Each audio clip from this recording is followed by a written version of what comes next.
নমস্কার, welcome to exam Challenger. Maheshtala Kolkata থেকে শেখ সিরাজুলের পাঠানো কিছু প্রশ্ন উত্তর নিয়ে আমাদের এই পর্ব। শেখ সিরাজুল মহাশয়কে অসংখ্য ধন্যবাদ এক্সাম চ্যালেঞ্জারের পক্ষ থেকে। চলুন দেখে নেওয়া যাক তার পাঠানো গুরুত্বপূর্ণ প্রশ্ন উত্তরগুলো। প্রথম প্রশ্ন, সেরেনা উইলিয়ামসের নাম আমরা শুনেছি, যিনি টেনিস খেলার সঙ্গে যুক্ত। এখানে প্রশ্ন হচ্ছে ভেনাস উইলিয়ামস কোন খেলার সঙ্গে যুক্ত? অ্যান্সার হবে tennis. Venus Ebony Starr William ইনার পুরো নাম, যিনি ভেনাস উইলিয়াম হিসাবেই বেশি পরিচিত। জন্ম 17ই জুন 1980। ইনি হলেন একজন আমেরিকান পেশাদার মহিলা টেনিস খেলোয়াড়, যিনি সাবেক 1 নম্বর র্যাঙ্কে অবস্থান করছেন। নেক্সট কোশ্চেন, জ্যাব কথাটি বক্সিং খেলার সঙ্গে যুক্ত। এর আগের পর্বে আমরা আলোচনা করেছি।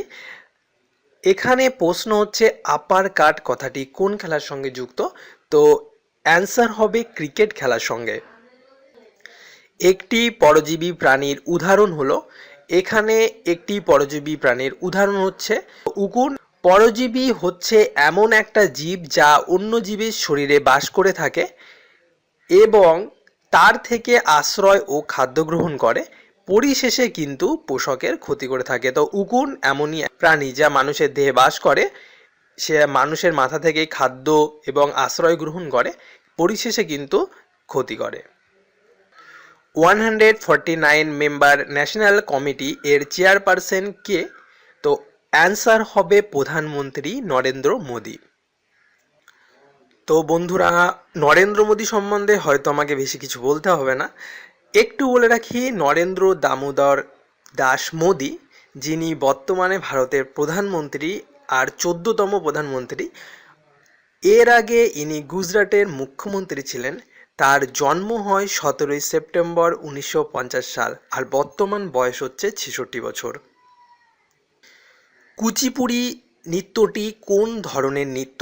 তো নিচের কোনোটার সঙ্গেই কুচিপুড়ি নৃত্যর কোনো মিল নেই, তবে ভারতনাট্যমের সঙ্গে অনেকটা মিল থেকে যায় বলে আমি এখানে অ্যান্সার করেছি ভারতনাট্যম। আপনারা দেখতে পাচ্ছেন যে নৃত্যরতা কুচিপুড়ি নর্তকীর ছবি। এসিসি এগেনেস্ট অড এটি কার আত্মজীবনী? অ্যান্সার হবে সানিয়া মির্জা। পরবর্তী প্রশ্ন, নওরোজ উৎসবটি পালন করে কোন জাতি? তো নওরোজ যে উৎসবটি আছে সেটা মুসলিমরা পালন করে। ফার্সি নওরোজ শব্দটির অর্থ নতুন দিন। নওরোজ বিশ্বের প্রাচীনতম উৎসবগুলির মধ্যে অন্যতম। জনপ্রিয় এই সংস্কৃতি ও উৎসব আজ শুধু ইরানের জাতীয় উৎসব নয়, তার সঙ্গে আফগানিস্তান, তাজিকিস্তান, আজারবাইজান, তুর্কিমেস্তান, উজবেকিস্তান, তুরস্ক ও ইরাকেরও উৎসব হিসাবে পালিত হয়। আর এই সমস্ত কান্ট্রিগুলো কিন্তু মুসলিম কান্ট্রি। চোরকাটা কি? অর্থাৎ এখানে চোরকাটা হলো একটা বীজ, অ্যান্সার হবে বীজ। তো বন্ধুরা, একটু বলবো, ছোটোবেলায় যখন আমি স্কুলে যেতাম, যখন স্কুলের কেস মোজা পরে যেতাম, তো আমি যখন স্কুলের মাঠ দিয়ে ফিরে আসতাম তখন কিন্তু পায়ে আমার মোজাতে চোরকাটা বিঁধে যেত। তো এটা আমার খুব ভালো লাগতো ছোটোবেলায় চোরকাটাগুলোকে ছাড়াতে, সেই জন্যই আপনাদের সঙ্গে একটু শেয়ার করা। আর আমার মনে হয় বেশিরভাগ মানুষের সঙ্গেই এটা ঘটেছে। চোরকাটার ছবি বন্ধুরা আপনারা অনস্ক্রিনে দেখতে পাচ্ছেন, তৃণবিশেষ যার কাটার মতন বীজগুলো সহজেই কাপড়ে আটকে যায়। নেক্সট কোশ্চেন, রজন কোথা থেকে পাওয়া যায়? অ্যান্সার হবে পাইন গাছ। রজন সাধারণত পাইন গাছের কাণ্ড, শাখা প্রশাখা ও পাতার রজননালীতে সঞ্চিত থাকে। প্রাকৃতিকভাবে কোনো আঘাতের ফলে রজন উদ্ভিদের বিভিন্ন অঙ্গ থেকে নিঃসৃত হয়।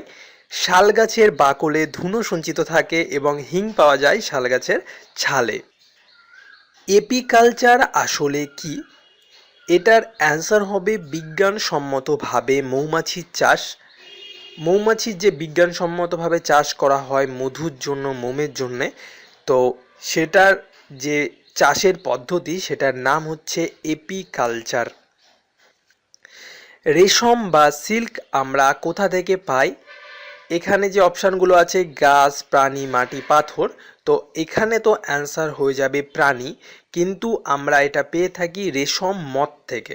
আপনারা অন স্ক্রিনে ছবিটা দেখতে পাচ্ছেন রেশম মথের ছবি। এই মথগুলো নিজেদের ওপরে গুটি তৈরি করে, আর সেই গুটি থেকেই আমরা রেশম বা সিল্ক পেয়ে থাকি।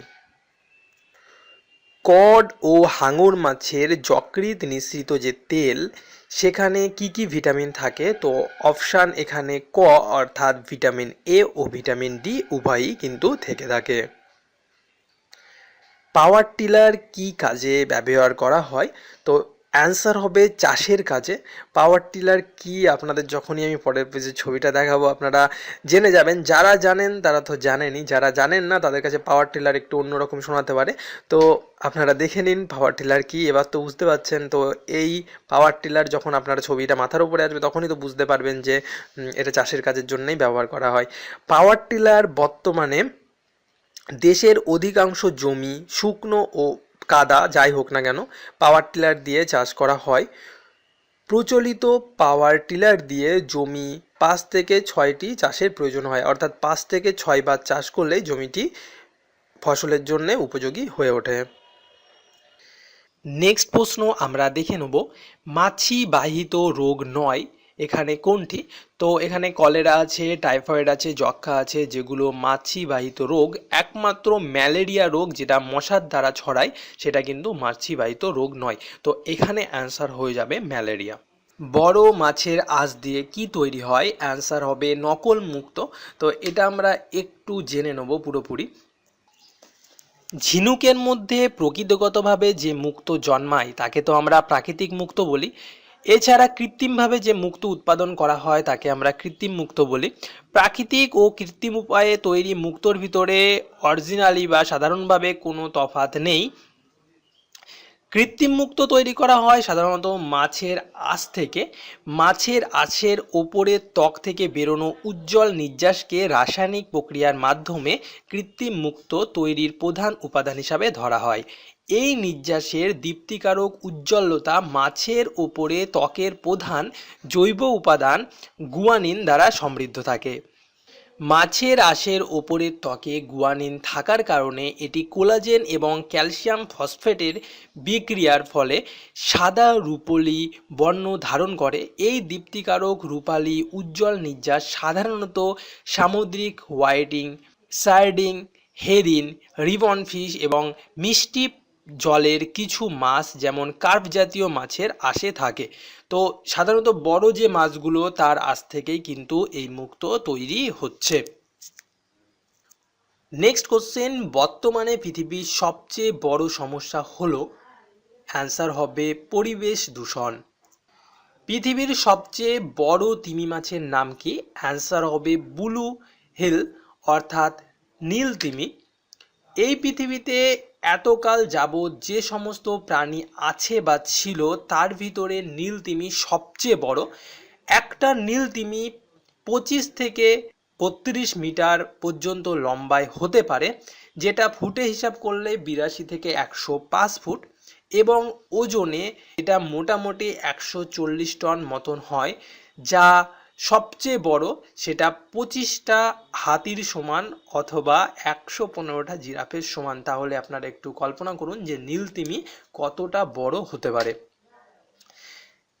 তিমিরা কোন মাধ্যমে নিজেদের মধ্যে যোগাযোগ রাখে? তো এখানে অ্যান্সার হবে শব্দের মাধ্যমে।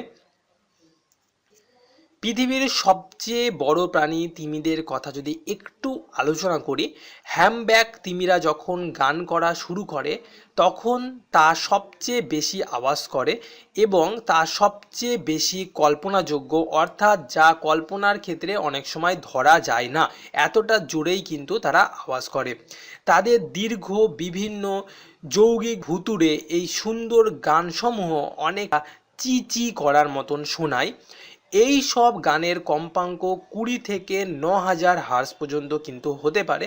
শুধুমাত্র পুরুষের ক্ষেত্রে প্রচলিত দলিল থেকে দেখা যায় তারা উষ্ণ জলে যৌগিক গান গায়, স্বভাবত ঠান্ডা জলে প্রতিদ্বন্দ্বিতা করার উদ্দেশ্যে তুলনামূলক খারাপ গান গায়। এই ক্ষেত্রে এরা ঘর্ষণের শব্দ এবং গোঙাঙের মতন শব্দ করে। স্বাভাবিকই এই ধরনের গানগুলো বৃহৎ ভোজন পর্বের শিকার নির্দেশ করতে ব্যবহৃত হয়। দুই ধরনের হ্যামব্যাক তিমি দেখা যায়। নীল তিমিরা যোগাযোগের সময় উচ্চ শব্দে ডাকে।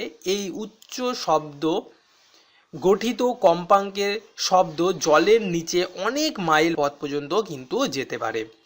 তারা জীবন্ত প্রাণীদের মধ্যে সবচেয়ে জোরে শব্দ করতে পারে। তারা এই শব্দ করে জেট ইঞ্জিনের শব্দের চেয়েও অধিক তীব্রতাপূর্ণ। বড় কোনো ভোজন পর্বের মাধ্যমে খাদ্য গ্রহণের সময় এই গানগুলো ব্যবহৃত হয়। ছোট খোলকযুক্ত প্রাণীসমূহ শিকার করতে এবং অন্যান্য তিমির সাথে যোগাযোগ করতে কিন্তু এটা ব্যবহার করে থাকে তারা। বিশেষভাবে অন্যকে আকর্ষণ করতে এবং সহকর্মীকে খুঁজতেও কিন্তু তারা এই শব্দ ব্যবহার করে থাকে। দেশান্তরী হওয়ার সময় বৌহেড তিমিরা গান গায়। অধিকাংশ ক্ষেত্রে তাদের গান গাওয়ার কম্পাঙ্ক 50 থেকে 300 হার্জের ভিতর হয়। গানটি ব্যবহৃত হয়ে থাকে বড় ধরনের ভোজন পর্ব নির্দেশ করতে এবং এই ধরনের শব্দ অন্যান্য তিমির সঙ্গে যোগাযোগ করতেও কিন্তু ব্যবহৃত হয়। গ্রো হোয়েল যে ধরনের শব্দ নিঃসরণ করে তা হলো ঘোত ঘোত, টিক টিক অথবা শীষ দেওয়ার মতো। এই ধরনের শব্দগুলো কিছু সময় পর পর বিরতি দিয়ে উৎপন্ন হয়। এই শব্দগুলোর সাহায্যে রূপালী তিমিরা অন্যান্য তিমির সঙ্গে কিন্তু যোগাযোগ স্থাপন করে। মিনিক তিমিরা খুব উচ্চ শব্দ উৎপন্ন করে। এই শব্দ 152 ডেসিবেল পর্যন্ত হয়।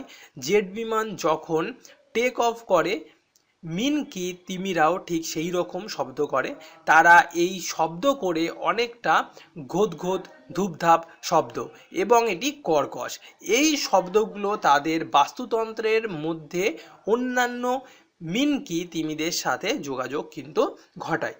তিমিদের মধ্যে সবচেয়ে সুললিত কণ্ঠের তিমি হলো নার হোয়েল। তারা টিক টিক আওয়াজ গঠন করে, তার স্বরে চিৎকার করে এবং শীষ দেয়। এই সব আওয়াজ তাদের পরস্পর যোগাযোগ করতে এবং নৌযাত্রা করতে ব্যবহৃত হয়। তো মোটামুটি তিমিরা শব্দের মাধ্যমে একে অপরের সঙ্গে যোগাযোগ স্থাপন করে। আপনারা যদি আরও একটু বুঝতে চান তাহলে আমি অনেকটা বড় একটা লেখা দিয়েছি, আপনারা ভিডিওটা পজ করে লেখাটা আরও ভালোভাবে দেখে নিতে পারেন। তো আমি চলে যাব নেক্সট প্রশ্নে। উদ্ভিদের একটি বজ্র পদার্থ কি? এখানে অ্যান্সার হবে রাবার। পরবর্তী প্রশ্ন, ফিতাকির্মি, উকুন, স্বর্ণলতা এদের মধ্যে মিল কোথায়? এখানে যতগুলো নাম আছে যেমন ফিতাকির্মি, উকুন, স্বর্ণলতা এগুলো সবাই পরজীবী। যেমন ফিতাকির্মি, উকুন হচ্ছে পরজীবী প্রাণী আর স্বর্ণলতা হচ্ছে পরজীবী উদ্ভিদ। পরবর্তী প্রশ্ন, প্রিয়দর্শিনী চট্টোপাধ্যায় এনার পরিচয় কি? তো এনার পরিচয় হবে 2016 সালের মিস ওয়ার্ল্ড। সুস্মিতা সেন, তনুশ্রী দত্তের পর প্রিয়দর্শিনী চট্টোপাধ্যায় ফের ভারত সুন্দরী খেতাব জিতলেন। এক বাঙালি। 1994 সালে 18 বছরের সুস্মিতা সেন ভারত সুন্দরী হওয়ার 2 বছর পর গুয়াহাটিতে জন্ম হয়েছিল প্রিয়দর্শিনীর। দেশের শ্রেষ্ঠ সুন্দরীর মুকুট এবার জিতলেন তিনি, অর্থাৎ এখানে এবার বলতে 2016 সালের কথা বলা হয়েছে। গুয়াহাটির মারিয়া পাবলিক স্কুলে উচ্চ মাধ্যমিকের পাঠ শেষ করে দিল্লির হিন্দু কলেজে সমাজবিদ্যা নিয়ে ভর্তি হয় মেয়েটি। একটাই স্বপ্ন ছিল সুস্মিতা সেনের মতোই একদিন ভারতের সেরা সুন্দরীর মুকুট জিতে নেওয়ার। শনিবার রাতে সেই স্বপ্ন পূরণ হয় প্রিয়দর্শিনীর। ভারত সুন্দরীর মুকুট তো জিতলেন, এর সঙ্গে উপরি পাওনা থাকলো তার শাহরুখ খানের আলিঙ্গন আর বলিউড বাদশার আমোঘ নিমন্ত্রণ। Welcome to Bollywood. তো যাই হোক বন্ধুরা, এই ছিল আজকের কিছু গুরুত্বপূর্ণ প্রশ্ন উত্তর। আপনাদের নিশ্চয়ই ভালো লেগেছে আজকের প্রশ্ন উত্তরগুলো। চটপট লাইক দিন, কমেন্ট করুন এবং শেয়ার করুন।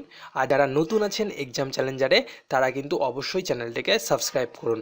আর একটা কথা বলে রাখি, আপনাদের যদি মনের ভিতরে কোনো প্রশ্ন উত্তর যদি খেলা করে বা আপনারা যদি কিছু প্রশ্ন উত্তর আমাদের সঙ্গে শেয়ার করতে চান, তাহলে আমাদের ইমেল অ্যাড্রেস আপনারা দেখতে পাচ্ছেন challengerexam@gmail.com। এই ইমেলে আপনারা ইমেল করে দিন আপনাদের প্রশ্ন উত্তরগুলো। আমরা আপনাদের প্রশ্ন উত্তরগুলো নিয়ে অবশ্যই আলোচনা করব, আর তার সঙ্গে আপনারা পাঠাবেন আপনাদের নাম এবং ছবি।